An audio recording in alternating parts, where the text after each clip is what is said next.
Dans son discours d'ouverture prononcé dans l'imposante salle du Grand Palais du Peuple de Beijing, le président chinois Xi Jinping, hôte du 3e Forum de coopération Chine-Afrique, a d'emblée salué l'adhésion de 3 nouveaux États africains au forum, en l'occurrence la Gambie, Sao Tomé et Principe, ainsi que le Burkina Faso, tout en rappelant sa 4e visite en Afrique en tant que chef d'État.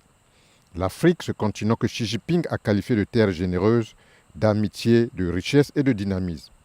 Un continent dans lequel le peuple aspire à un meilleur avenir. Une occasion pour le chef d'État chinois d'annoncer une aide majeure de 60 milliards de dollars au profit des projets de développement sur le continent, en relation avec le principe du développement partagé.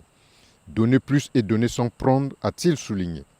Nous accueillons l'Afrique à bras ouverts et personne ne pourra entraver la marche de l'Afrique vers le développement, a déclaré le président Xi Jinping, qui a énoncé 8 principes de coopération en relation avec l'initiative de la route et de la ceinture qui intègre l'agenda 2063 de l'Union africaine.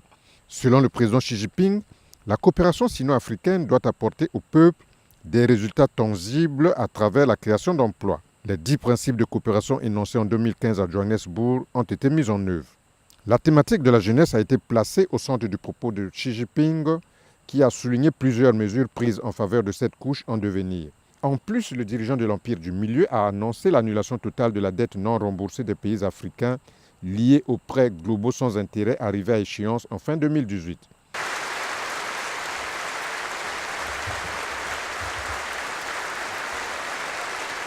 Quatre autres orateurs se sont succédés à la tribune du forum pour saluer le partenariat stratégique mutuellement bénéfique pour les pays africains et la Chine. Partant du dirigeant sud-africain Cyril Ramaphosa, coprésident du forum, en passant par Paul Kagame, président en exercice de l'Union africaine, Antonio Guterres, secrétaire général des Nations Unies, invité spécial du forum pour aboutir à Moussa Faki Mahamat, président de la Commission de l'Union africaine. Tous ont salué ces assises qui renvoient à un passé glorieux et qui annoncent un monde radieux.